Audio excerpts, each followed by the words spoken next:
Hello everyone and Happy New Year. Welcome to the first video of 2023, even though I'm recording it December 28, 2022. Anyway, Happy New Year. Hope you had a great holiday season. Hope all is going well for you. I thought for the first video this year, I would return to Bellevue because that's where I like to go the most. So we're going to head down there. If you watched last week's video, and I'll leave a link up here if you didn't, I talked about reflections on 2022, my photography, and thinking ahead to what I'd like to do specifically around street photography and some changes I'd like to make. So what I'm going to do today is start working on those things. I want to look for layers. I want to look for people more. I want to look for more depth and interest in my photos. So in order to do that, I'm changing my lens kit a little bit today. I'm not even bringing the 70-300 as much as I love that lens and I love the kind of intimacy you get from that lens and the close-up. It leads for me, at least in the photos I've been creating, to kind of flat photos. So I want some more depth. So I'm going to bring the 16-80 Fujinon XF 16-80 f4, the Fujinon 10-24 f4, and the Fujinon XF 30 millimeter f2.8, the macro lens, but I'm going to use it kind of as a normal focal length lens and see how that goes. I am going to start with that lens and see what that does. If it helps me move my feet more, helps me look to create compositions rather than being kind of lazy that I can be with the zoom lens sometimes. So that's the thought. That's the hope. We'll see in the photos in just a minute here how I did. So as always, let me know what you think. If you have comments, suggestions, please leave those in the comments area below, obviously, and I look forward to that. And I'm going to go drive to Bellevue now and we'll make some photos, and I'll see you again after you've seen the photos. So see you in a bit.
So there you have it, my last batch of photos from 2022 and my first video of 2023.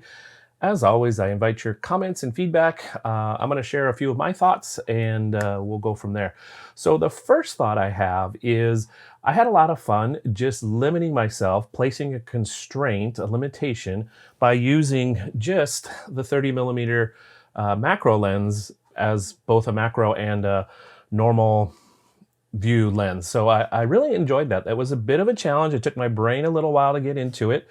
If you've seen my previous photos, you know that when I'm using the 16 to 80 zoom lens, I tend to be at 80mm or at 16 sometimes. So I tend to go for those longer focal lengths. So using this wider, more kind of normal human vision field of view is a bit of a challenge for me, but challenges are good and I really enjoyed it. I had a lot of fun. Additionally, I really like this lens because it gives me the option to get really close if I want to. And I did that in a couple of the photos, the ones with the nylon rope that changes perspective and shape a little bit when you get closer to it. And it almost looks like, at least to me, looks like a rope tying down a ship. One of those big beefy ropes rather than a relatively thin yellow nylon rope. So playing with perspective with this lens is a lot of fun when you can have the ability to get really, really close as well. So I know I'm going to be taking this lens pretty much with me all the time in the future on photos. Another thing I tried to do, I was trying to be intentional in this set of photos and not falling back on my kind of typical tropes in photography of crane reflections in high-rises, a welder, the construction workers. It helped that not many construction workers were out that day. It was the week between Christmas and New Year's here in the US, so not a lot of construction work going on. But it was good to try and see differently, to have this lens help me move my feet if I wanted to change the composition a little bit more, which then also made me more aware of foreground, midground, background, paying attention to all the layers so that I could use them in the photos. Another thing that I've been playing with, and I kind of inspired by this book by Saul Leiter, he uses a lot of motion in his photos. There's a lot of abstraction of his people and places. So I want to play some more with that. There's some photos in here where I was going with a little bit longer shutter speeds and just seeing the different effect of that. So lots to experiment with. It's so fun to have all these options and to remember that these technical tools give us creative ways that we can express our photographic vision and transform, reality, the normalness of the world we see in front of us, to something maybe and hopefully kind of special. So that's my goal. I want to keep working at that this year and all the years going forward. So that's my thoughts. One of the things in my street photography I'm paying attention to is trying not to do certain things that I've done over and over again. And one of those things I didn't do on this photo walk was I didn't stop at Top Pot Donuts. They may not have even been open, but I didn't even stop. So I'm working on things, and I hope your 2023 is an opportunity for you to work on things to include, things to exclude, ways to grow, and all that good stuff. I hope it's a fun year for you in photography and the rest of your life. So I'm feeling really good about this start to 2023 and trying some different things, including some things, excluding some things, and looking forward to all the things ahead. So I hope your 2023 is also off to a good start. Hope you're able to get out and create lots and lots of photos, learn more about yourself, learn more about the world around you, learn new skills, abilities, practice new things, all that good stuff that having a camera in your hand lets you work on. So until we meet again in the next video, I hope you stay safe, stay well, and have fun creating photos. Bye for now.